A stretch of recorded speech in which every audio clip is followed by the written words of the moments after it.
The Heart of the State. Chapter 1. The Decision. It was a crisp autumn morning when Clara Bennett stood on the porch of her family's farmhouse, gazing out at the rolling hills of her hometown. The golden leaves of the maple trees shimmered in the sunlight, and the air smelled of earth and possibility. Clara had always loved this place, the quiet strength of the people, the sense of community, and the deep-rooted values that had shaped her life. But today, her mind was elsewhere. For months, Clara had been wrestling with a decision. As a former state senator and a respected advocate for education and rural development, she had been approached by countless friends, colleagues, and even strangers, urging her to run for state governor.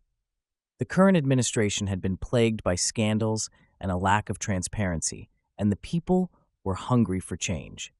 Clara knew she could make a difference, but the thought of stepping into the spotlight terrified her. She sighed and turned to her husband, Tom, who was sipping coffee beside her. "Do you think I can do this?" she asked, her voice barely above a whisper. Tom set his mug down and took her hand. "Clara, you've always been the one to fight for what's right.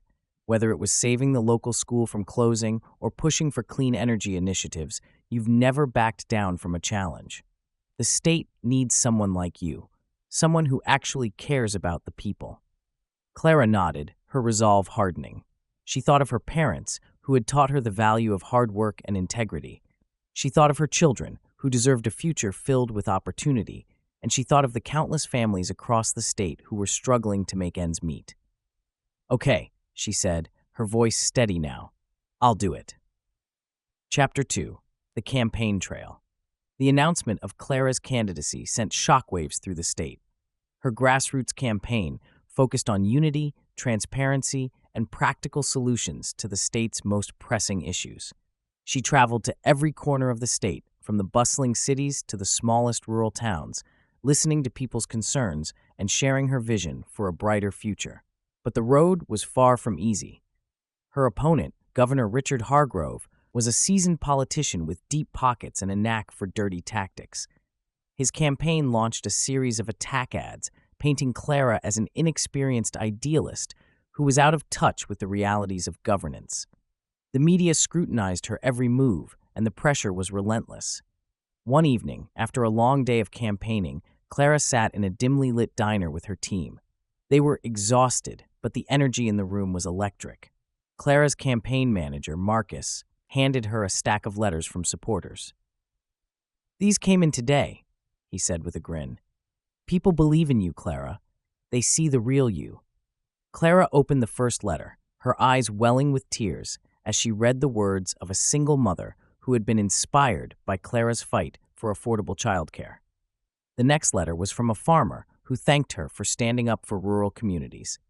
Each note was a reminder of why she had entered this race in the first place. "We're not just fighting for votes," Clara said, her voice filled with determination. "We're fighting for them." Chapter 3. The Turning Point.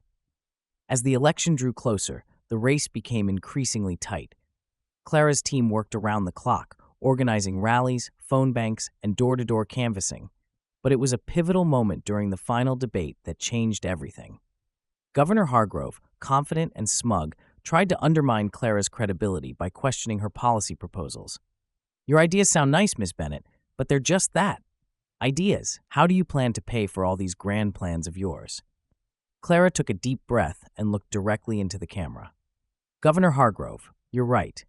These are more than just ideas. They're promises. Promises to the families who are struggling to put food on the table, to the students who deserve a quality education, and to the workers who need fair wages. And yes, they will cost money. But what's the cost of doing nothing? What's the cost of turning a blind eye to the people who need us most?" The audience erupted into applause, and even Hargrove seemed momentarily speechless.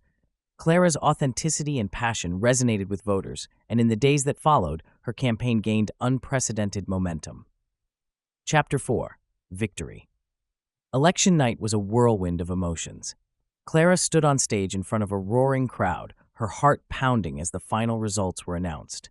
She had won, by a narrow margin, but she had won. As she stepped up to the podium, the weight of the moment hit her.